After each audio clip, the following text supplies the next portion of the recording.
புதுச்சேரி முன்னாள் முதலமைச்சர் அமரர் வை. வெங்கட சுப்பா ரெட்டியார் அவர்களின் பிறந்த நாள் புதுச்சேரி அரசு சார்பில் டிசம்பர் 18ஆம் தேதி அன்று கொண்டாடப்பட்டது. இதனையொட்டி புதுச்சேரி மறைமலை அடிகள் சாலை வெங்கட சுப்பா ரெட்டியார் சாலை சந்திப்பில் அமைந்துள்ள அவரது திருவுருவ சிலைக்கு மாண்புமிகு பொதுப்பணித்துறை அமைச்சர் திரு க. லட்சுமி நாராயணன் அவர்கள், சட்டமன்ற உறுப்பினர் திரு யு. லட்சுமிகாந்தன் அவர்கள் ஆகியோர் மாலை அணிவித்து மரியாதை செலுத்தினர். புதுச்சேரி ராஜீவ்காந்தி மகளிர் மற்றும் குழந்தைகள் மருத்துவமனையில் சென்னை தனியார் மருத்துவமனையின் ஒருங்கிணைப்பு மற்றும் ஒத்துழைப்புடன் குழந்தைகளுக்கு இதய அறுவை சிகிச்சை மேற்கொள்ளப்பட்டு வருகிறது. இதனை பொதுமக்களுக்கு விழிப்புணர்வு ஏற்படுத்தும் விதமாக மிஷன் ஹெல்தி ஆர்ட்ஸ் என்ற தலைப்பில் டிசம்பர் 20ஆம் தேதி அன்று நடைபெற்ற நிகழ்ச்சியில் மாண்புமிகு முதலமைச்சர் திரு என். ரங்கசாமி அவர்கள் கலந்து கொண்டார்.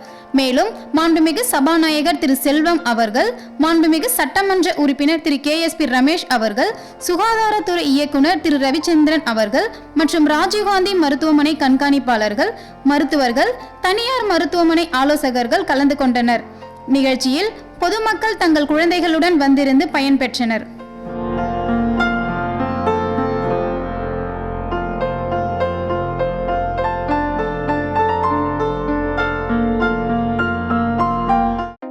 புதுச்சேரி மாநிலத்தில் நல்லாட்சி வார விழாவையொட்டி கிராமங்களை நோக்கி மக்கள் குறைதீர்ப்பு முகாம் வில்லியனூர் பிள்ளையார்குப்பம் அரசு உயர்நிலைப் பள்ளியில் டிசம்பர் 22ஆம் தேதி அன்று நடைபெற்றது. மாண்புமிகு துணைநிலை ஆளுநர் திரு கே. கைலாசநாதன் அவர்கள் சிறப்பு விருந்தினராக கலந்து கொண்டு பல்வேறு நலத்திட்டங்களின் கீழ் பயனாளிகளுக்கு நலத்திட்ட உதவிகள் வழங்கினார். ஆதி திராவிடர் மற்றும் பழங்குடியினர் நலத்துறை அமைச்சர் திரு சாய்ஜே சரவணகுமார் அவர்கள், தலைமைச் செயலர் திரு சரத் சௌஹான் அவர்கள், அரசு செயலர் திரு பங்கஜ்குமார் அவர்கள், துணைநிலை ஆளுநரின் செயலர் திரு நெடுஞ்செழியன் அவர்கள், மாவட்ட ஆட்சியர் திரு குலோத்துங்கன் அவர்கள், துணை ஆட்சியர் சோமசேகர் அப்பாராவ் கொட்டாரு அவர்கள் மற்றும் அதிகாரிகள் கலந்து கொண்டனர். துணைநிலை ஆளுநர் அங்கு அமைக்கப்பட்டிருந்த துறை சார்ந்த குறைதீர்ப்பு அரங்குகளை பார்வையிட்டார். மேலும் தாயின் பெயரில் ஒரு மரம் என்ற பாரத பிரதமரின் திட்டத்தின் கீழ் மரக்கன்று நட்டார்.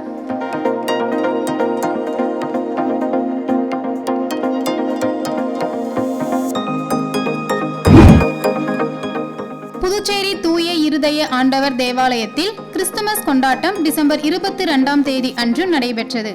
மாண்புமிகு துணைநிலை ஆளுநர் திரு கே. கைலாசநாதன் அவர்கள் சிறப்பு விருந்தினராக கிறிஸ்துமஸ் கொண்டாட்டத்தில் கலந்து கொண்டு சிறப்புரை ஆற்றினார்.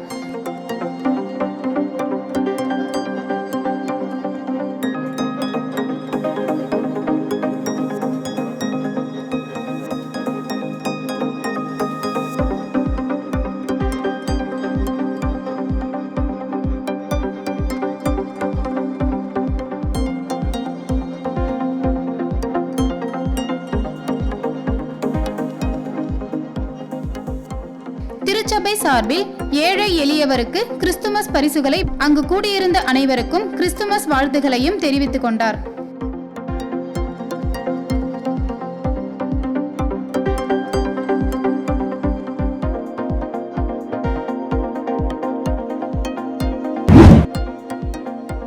புதுச்சேரி பெத்தி செமினார் CBSE பள்ளியில் டிசம்பர் 23ஆம் தேதி அன்று நடைபெற்ற கிறிஸ்துமஸ் விழா கொண்டாட்டத்தில் மாண்புமிகு துணைநிலை ஆளுநர் திரு கே. கைலாஷ்நாதன் அவர்கள் கலந்து கொண்டார்.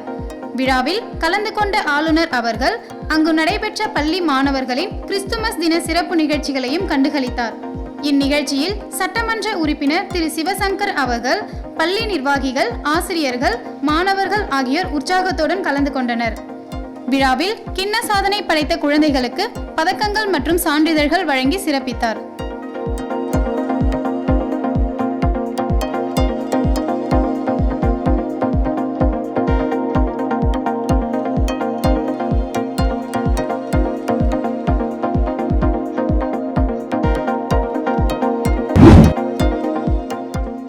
புதுச்சேரி அரசு சமூக நலத்துறை சார்பில் சர்வதேச மாற்றுத்திறனாளிகள் தின விழா புதுச்சேரி சித்தன்குடியில் உள்ள தனியார் திருமண நிலையத்தில் டிசம்பர் 23ஆம் தேதி அன்று கொண்டாடப்பட்டது. மாண்புமிகு துணைநிலை ஆளுநர் திரு கே. கைலாஷ்நாதன் அவர்கள் மற்றும் மாண்புமிகு முதலமைச்சர் என். ரங்கசாமி அவர்கள் விழாவை தொடங்கி வைத்து சிறப்புரை ஆற்றி மாற்றுத்திறனாளிகளுக்கான மாநில விருதுகளை வழங்கினர். மாண்புமிகு சட்டப்பேரவை தலைவர் ஆர். செல்வம் அவர்கள் மாற்றுத்திறனாளிகளுக்கு உபகரணங்கள் வழங்கினார். மாண்புமிகு சமூக நலத்துறை அமைச்சர் திரு க. ஜெயக்குமார் அவர்கள், அரசு செயலர் டாக்டர் முத்தம்மா அவர்கள், அரசு செயலர் திரு பங்கஜ்குமார் அவர்கள், துறை இயக்குனர் திருமதி பூ ராகினி அவர்கள் மற்றும் சமூக நலத்துறை அதிகாரிகள் இவ்விழாவில் கலந்து கொண்டனர். ஆட்சி பொறுப்பேற்றவுடன் 2021ஆம் ஆண்டு மாற்றுத்திறனாளிக்கு உதவித்தொகை 1500 2000ஆகவும் இந்த வருடம் 1000 உயர்த்தப்பட்டு 3000 ரூபாயாக வழங்கப்படுகிறது. 2500 இருந்த உதவித்தொகை தற்போது 3500 உயர்த்தப்பட்டுள்ளது.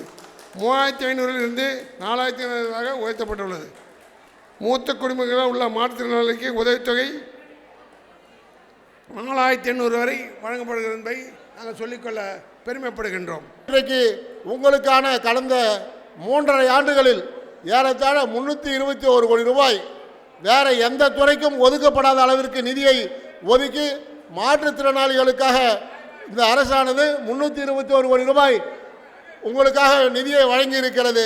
இதுபோன்று இந்த அரசு மாண்புமிகு பாரத பிரதமர் நரேந்திர மோடியோட ஆசையோடு எங்களுடைய மாண்புமிகு மக்கள் முதல்வர் ஆசையோடு இந்த அரசானது உங்களுக்கு தேவையானவற்றை எங்களுடைய துணைநிலை ஆளுநர் கைலாசநாதன் அவர்கள் துணையோடு செய்து கொண்டிருக்கிறது. இன்னும் என்னென்ன உங்களுக்கு கோரிக்கைகள் வைக்கின்றீர்களோ அதையெல்லாம் நிறைவேற்றி தருகின்ற ஒரு முதலமைச்சர் இங்கே இருக்கின்றார். அத்தனையும் நிறைவேற்றி தருவார் என்று கூறி இந்த மாற்றுத்திறனாளிகளுடைய தினத்திலே உங்களுக்கு தேவையானவற்றை வழங்குகின்ற இந்தியாவிலே ஒரே அரசாக நம்முடைய மக்கள் முதல்வர் தலைமையிலான அரசு விளங்குகிறது என்பதை கூறி வாழ்த்துக்கு நன்றி கூறுகிறேன். நன்றி, வணக்கம். மாற்றுத்திறனாளிகள் அவங்களுக்கு ஒரு பெரிய திறமை உண்டு, பல திறமைகள் உண்டு. ஒவ்வொருவருக்கும் ஒரு திறமை இருக்கும், தனித்திறமை இருக்கும். அதை வெளிப்படுத்துகின்ற சந்தர்ப்பம் சமயம் வரும்போது அவளால் வெளிப்படுத்த முடியும். அந்த வாய்ப்பினை உருவாக்கி தர வேண்டியது நம்முடைய கடமை, அரசுடைய கடமை. வாய்ப்பினை உருவாக்கி தர வேண்டும். இங்கே கூட சொல்லியிருந்தாங்க, மாற்றுத்திறனாளிகளுக்கு தொழில் தொடங்குவதற்கு பயிற்சி கொடுக்கணும். ஒரு கோரிக்கை, மிக முக்கியமான ஒரு கோரிக்கை, நல்ல கோரிக்கை. அவர்களுக்கு பயிற்சி கொடுத்து அவர்களுக்கு தொழில் தொடங்க அந்த வாய்ப்பினை உருவாக்கி கொடுக்கணும். கடன் வசதி கொடுக்கணும், வாங்கி தரணும். அந்த அவர்கள் மூலமாக தொழில் தொடங்கி அந்த தொழில்கள் மூலமாக பொருட்களை உற்பத்தி செய்தால் அந்த பொருட்களை சந்தைப்படுத்தி விற்பதற்கு இடங்கள் ஒதுக்கி கொடுக்க வேண்டும். ஏன்னா இது சுற்றுலா நகரம், இப்போ சுற்றுலா பயணிகள் வருவது அதிகம். அந்த சுற்றுலா பயணிகள் விரும்புகின்றவாறு அவர்களுக்கு ஏற்றவாறு நம்ம பொருட்களை செய்து கொடுத்தால் நிச்சயமாக விற்பனை நன்றாக இருக்கும். அந்த விற்பனை நன்றாக இருக்கும்பொழுது அவருடைய பொருளாதார நிலை உயரும். இது ஒரு நல்ல கருத்து நம்ம நண்பர் கொடுத்திருந்தார், ஒரு ஆலோசனை சொல்லியிருந்தார். உண்மையான ஒரு நல்ல ஆலோசனை. நம்முடைய கடற்கரை திடலில் நம்ம கடை கொடுத்துருக்கோம், நிறைய பேர் கடையெல்லாம் ஓதி கொடுத்துருக்கோம்.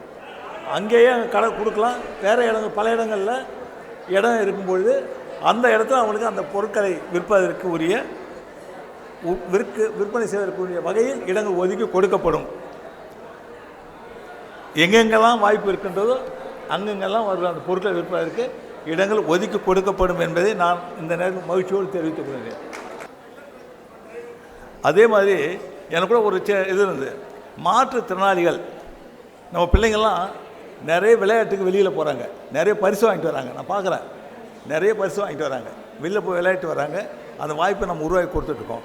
இப்போ நிறைய பேர் பிள்ளைங்களாம் என்ன பண்ணுறாங்க, வெளியில் போய் போக்குவரத்து அந்த செலவுக்கு அங்கே போய் வர செலவு தனக்கு வசதி இல்லை அப்படின்லாம் சொல்கிறாங்க.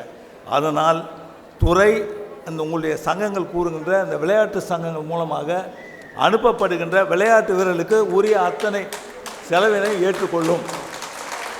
விளையாட்டு வீரர்கள் வெளியில் சென்று மற்ற மாநிலங்களுக்கு சென்று விளையாட செல்லும் பொழுது அதற்குரிய செலவினை நிதி ஒதுக்கி அந்த செலவினை அரசு ஏற்றுக்கொள்ளும் என்பதை நான் உங்களுக்கு தாழ்மையோடு தெரிவித்துக் கொள்ள விரும்புகிறேன். ஏன்னா இளைஞர்கள் நிறைய போகிறாங்க, நிறைய பரிசு வேண்டிட்டு வராங்க, ஆனால் போகிறதுக்கு சிரமப்படுறாங்க. அதை நான் அடிக்கடி பார்க்குறேன். அதனால் அந்த மாதிரி சிரமம் அவங்களுக்கு இருக்கக்கூடாது. இந்த அரசு அதனை கருத்தில் எடுத்துக்கொள்ளும். அதற்குரிய அந்த வாய்ப்பு உங்களுக்கு உருவாக்கி விளையாட்டு வீரர்களுக்கு, மாற்றுத்திறனாளிகளுடைய விளையாட்டு வீரர்களுக்கு உருவாக்கி கொடுக்கப்படும் என்பதை நான் உங்களுக்கு இங்கே தெரிவித்துக் கொள்கிறேன். நிறைய திட்டம்லாம் செயல்படுத்திட்டு வரோம், நல்ல திட்டங்கள், நீங்கள் பாராட்டுகின்ற திட்டங்கள். அதே மாதிரி இப்போ நம்ம ஈம சடங்கு இதெல்லாம் கேட்டிருந்தாங்க, அதிகமாக வேணும்லாம் கேட்டிருந்தாங்க. முதல்ல இப்போ நான் 5000 கொடுக்குறோம், அது 25,000 உயர்த்தி கொடுக்குறோம். அது நம்ம எல்லாத்துலேயும் கொடுத்துட்ருக்கோம், உயர்த்தி கொடுத்துட்டு வரோம். அதே மாதிரி உங்களுக்கும் அந்த ஈமச்சடங்கு நிதி அந்த உயர்த்தி கொடுக்கப்படும். அதில் எந்த வித கேட்டிருக்காங்க, அது கேட்டிருந்தாங்க. அது உயர்த்தி கொடுக்கப்படும். 25,000 கேட்டிருந்தாங்க. 25,000 உங்களுக்கு உயர்த்தி கொடுக்கப்படும் என்பதை நேரத்தில் உங்களுக்கு தெரிவித்துக் கொள்கின்றேன். அதே மாதிரி அந்த விருது வழங்குறதுல தொகை கம்மியாக இருக்குது அப்படின்னு கேட்டிருந்தாங்க. 10,000 ரூபா இருக்குது, இன்னும் உயர்த்தினாங்க. அதை 20,000 ரூபாய்க்கு உயர்த்தி தர வேண்டும் என்று கேட்டிருந்தாங்க. அந்த 20,000 ரூபா அவர்களுக்கு உங்களுடைய அந்த விருது வழங்குகிற உயர்த்தி கொடுக்கப்படும் என்பதையும் உங்களுக்கு தெரிவித்துக் கொள்கின்றேன். இன்னும் ஒன்று, இந்த முதுகுத்தண்டு அறுவை சிகிச்சை செய்கிறாங்க. அது ஒரு பெரிய சிரமமான ஒன்று தான். முதுகுத்தண்டில் அறுவை சிகிச்சை செய்யும் பொழுது அது சிலருக்கு பாதிப்பு அதிகமாக உண்டாகி போகுது. அவங்க எந்த வேலையும் செய்ய முடியாமல் போகுது. ஆனால் அந்த முதுகுத்தண்டு அறுவை சிகிச்சை வரும் பொழுது பாதிப்பு உள்ளவர்கள் அவரை மாற்றத்தினால் கொண்டு வருவதற்கு அந்த கருத்தும் அரசுடைய இனத்தில் இருந்து கொண்டிருக்கிறது. இந்த மாற்றத்தினால் அந்த முதுகுத்தண்டுடைய அறுவை செய்வது மிக முக்கியமான ஒன்று. ஏன்னா எல்லாத்துக்கும் முதுகுத்தண்டு தான் மிக முக்கியமாக இருக்குது. அந்த அறுவை செய்யும்போது சில பாதிப்பு ஏற்பட்டு விடுகின்றது. அவர்களையும் இந்த மாற்றத்தினாலேயே சேர்க்க வேண்டும் ஒரு கோரிக்கை வச்சுருந்தாங்க. அதனையும் இந்த அரசு கருத்தில் எடுத்துக்கொள்ளும் என்பதை நான் இந்த நேரத்தில் உங்களுக்கு தெரிவித்துக் கொள்கிறேன். உங்களுடைய கோரிக்கைகளை நிறைவேற்றி கொடுப்பது இந்த அரசு எப்பொழுதும் கவனமாக இருக்கும். நம்ம நண்பரும் சொன்ன மாதிரி அந்த ஆணையம் அமைக்க வேண்டும், ஆணையர் போகணும்னு சொல்லியிருக்கீங்க. அது நிச்சயமாக அரசு போட்டு அந்த குறை தீர்வு கூட்டங்கள் பீரியாடிக்கலாக வழக்கமாக நடத்தணும் அப்படின்னு சொல்லி அதையும் இந்த அரசு நடத்தும் என்பதை கூறிக்கொண்டு, நீங்கள் மகிழ்ச்சியோடு வாழ வேண்டும். உங்களுக்கு திறமை வெளிப்படுத்தப்பட வேண்டும். அந்த திறமை வெளிப்படுத்துவதற்கு இந்த அரசு உரிய நடவடிக்கையை எடுக்கும் என்பதை இங்கே கூறிக்கொண்டு, இந்த சர்வதேச மாற்றுத்திறனாளிகளுடைய விழாவிலே கலந்து கொண்டு உங்களை வாழ்த்து நான் மிகுந்த மகிழ்ச்சி அடைகின்றேன். அனைவரும் மகிழ்ச்சியோடு வாழ வேண்டும் என்பது தான் எங்களுடைய எண்ணம், இந்த அரசுடைய எண்ணம்.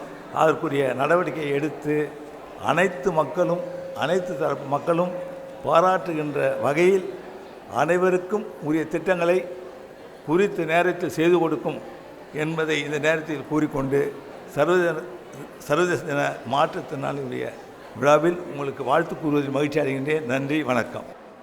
வாழ்க்கையில் பலவித சவால்களை சந்தித்தாலும் மன உறுதியோடு சமுதாயத்தை வெற்றி காணும் என் அன்புக்குரிய சகோதர சகோதரிகள் அனைவருக்கும் என்னுடைய வணக்கத்தை தெரிவித்துக் கொள்கிறேன்.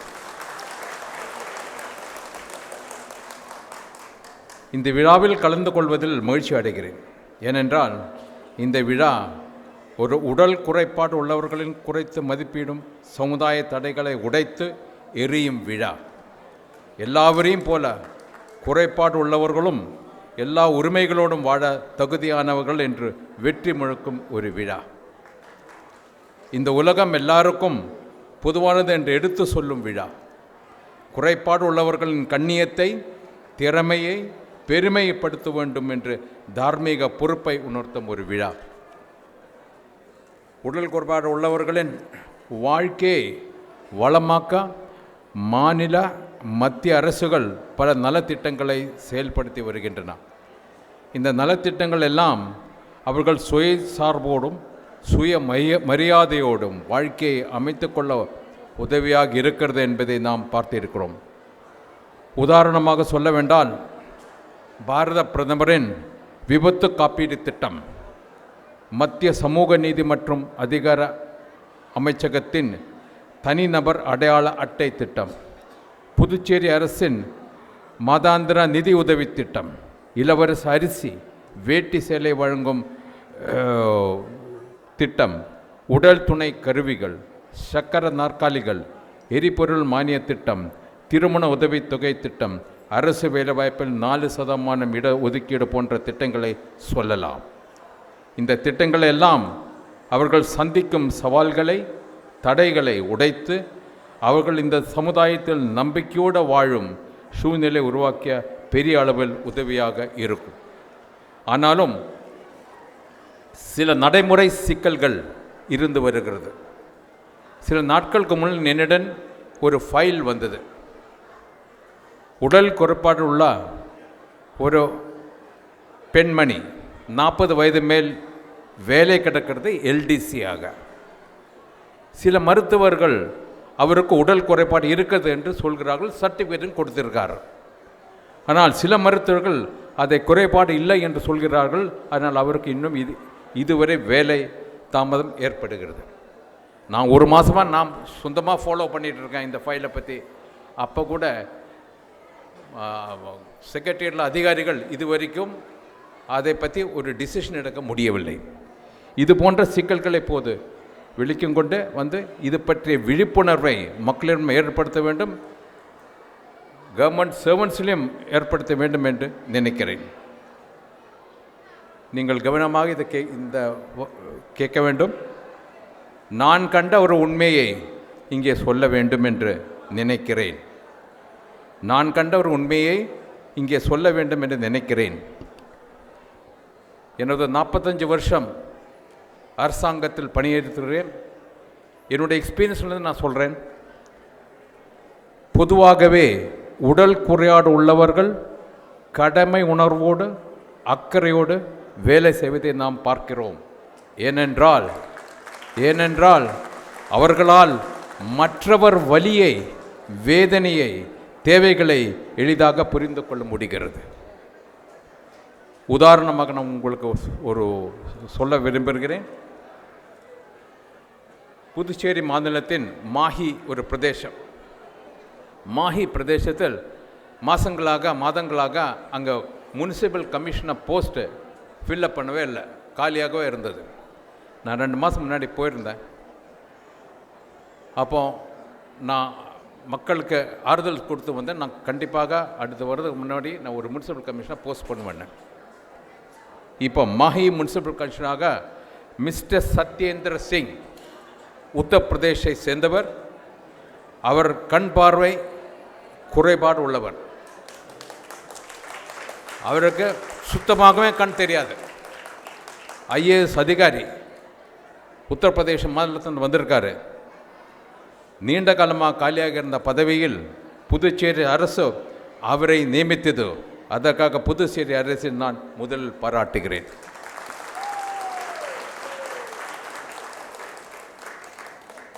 அவர் காலையில் 6 மணிக்கு வேலைக்கு வந்து விடுகிறார். அவர் முனிசிபல் கமிஷனர் 6 மணிக்கு வந்தான்னா பாக்கி எல்லா அதிகாரிகளும் வேலைக்கு வந்து தான் ஆகணும். அவ்வளோ ஃபைல் பார்க்க வேண்டியிருக்கு, அவ்வளோ வேலைகள் பார்க்க வேண்டியது இருக்குது. அப்போ கூட நாங்கள் புதுச்சேரி சர்க்கார் அவருக்கு இந்த முனிசிபல் கமிஷனர் பதவியை கொடுத்து கௌரவித்திருக்கிறது. 6 மணிக்கு வேலைக்கு வந்து விடுகிறார். சோர்வு இல்லாமல் தொடர்ந்து வேலை செய்கிறார். நல்ல நிர்வாகம் செய்கிறார். கடந்த வாரம் நான் மாஹிக்கு போயிருந்தேன். அதே மாதிரி இந்த மாதிரி ஒரு பொதுக்கூட்டம் இருந்தது. அந்த பொது மேடையில் சட்டமன்ற உறுப்பினர், மற்ற அதிகாரிகள், பொதுமக்கள் எல்லார் மத்தியிலும் அவரை நான் பொன்னாடை போத்தி கௌரவித்தேன். இதுபோல நாம் பலரை நாம் பார்க்க முடியும். அவர்கள் எல்லோரும் நம் வாழ்த்துக்களையும் பாராட்டுக்களையும் சொல்ல வேண்டும். இந்த நேரத்தில் எனது சகோதர சகோதரிகளுக்கு ஒன்றை சொல்லிக்கொள்ள விரும்புகிறேன். ஒவ்வொரு பெரிய சாதனையும் நம்பிக்கையில் இருந்துதான் தொடங்குகிறது என்பதை நினைவில் கொள்ளுங்கள். கலை, அறிவியல், தொழில்நுட்பம், தொழில்துறை, விளையாட்டு என்ற எல்லாவற்றிலும் மாற்றுத்திறனாளிகள் இன்று சாதனை படுத்தி வருகிறார்கள். அவர்களுடைய திறனை இந்த உலகம் வியந்து பார்த்து கொண்டு இருக்கிறது. உங்களுடைய பயணம் மற்றவர்களுக்கு நம்பிக்கையும் ஏற்படுத்த வேண்டும் என்று கேட்டுக்கொண்டு என்னுடைய உரையை முடிக்கிறேன். வணக்கம். சமூக நலத்துறை சார்பில் நடத்தப்பட்ட மாற்றுத்திறனாளிகளுக்கான பல்வேறு போட்டிகள் மற்றும் விளையாட்டு போட்டிகளில் வெற்றி பெற்றவர்களுக்கு பரிசு பொருட்கள் வழங்கப்பட்டன.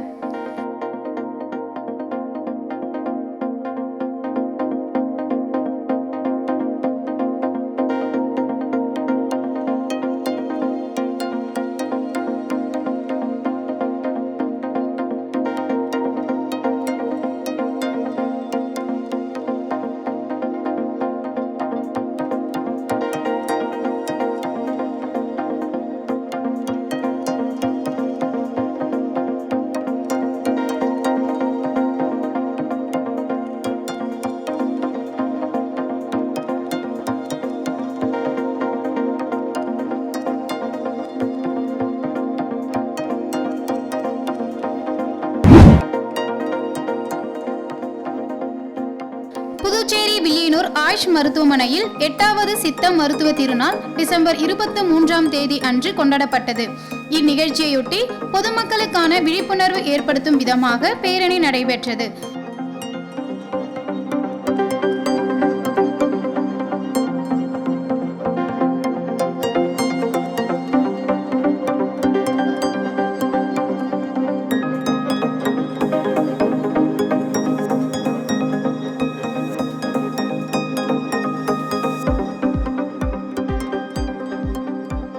வில்லியனூர் பள்ளி துணை ஆய்வாளர் திரு எல் அமல்ராஜ் லிமாஸ் அவர்கள் சிறப்பு விருந்தினராக கலந்து கொண்டார்.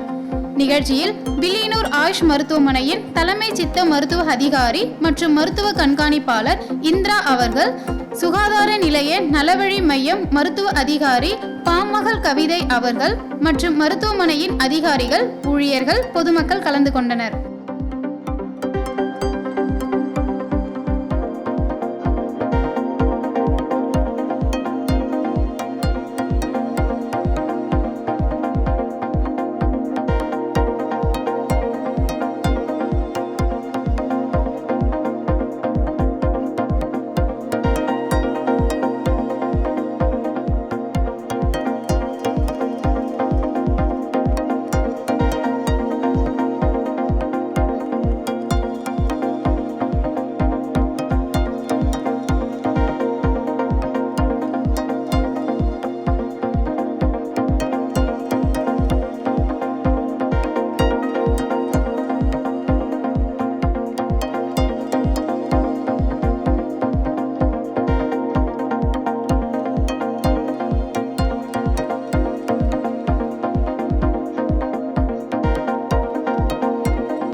புதுச்சேரி மாநிலத்தில் நடைபெற்று வரும் நல்லாட்சி வார விழாவை ஒட்டி கிராமங்களை நோக்கி மக்கள் குறைதீர்ப்பு முகாம் அரியாங்குப்பம் தனியார் திருமண நிலையத்தில் டிசம்பர் 24ஆம் தேதி நடைபெற்றது. நிகழ்ச்சியில் மாண்புமிகு துணைநிலை ஆளுநர் திரு கே கைலாஷ்நாதன் அவர்கள் கலந்து கொண்டு பல்வேறு நலத்திட்டங்களின் கீழ் பயனாளிகளுக்கு நலத்திட்ட உதவிகள் வழங்கி உரையாற்றினார். நிகழ்ச்சியில் மாண்புமிகு சட்டப்பேரவை தலைவர் திரு ஆர் செல்வம் அவர்கள், சட்டப்பேரவை உறுப்பினர் திரு தட்சிணாமூர்த்தி அவர்கள், தலைமை செயலர் திரு சரத் சௌஹான் அவர்கள், துணைநிலை ஆளுநரின் செயலர் திரு நெடுஞ்செழியன் அவர்கள், மாவட்ட ஆட்சியர் திரு குலோத்துங்கன் அவர்கள், துணை ஆட்சியர் சோமசேகர் அப்பாராவ் கொட்டாரு அவர்கள், உள்ளாட்சித்துறை இயக்குனர் திரு சக்திவேல் அவர்கள் மற்றும் 16 அரசு துறைகளை சேர்ந்த அதிகாரிகள், அரியாங்குப்பம் மற்றும் மணவேலி தொகுதிக்கு உட்பட்ட கிராமங்களை சேர்ந்த பொதுமக்கள் கலந்து கொண்டனர்.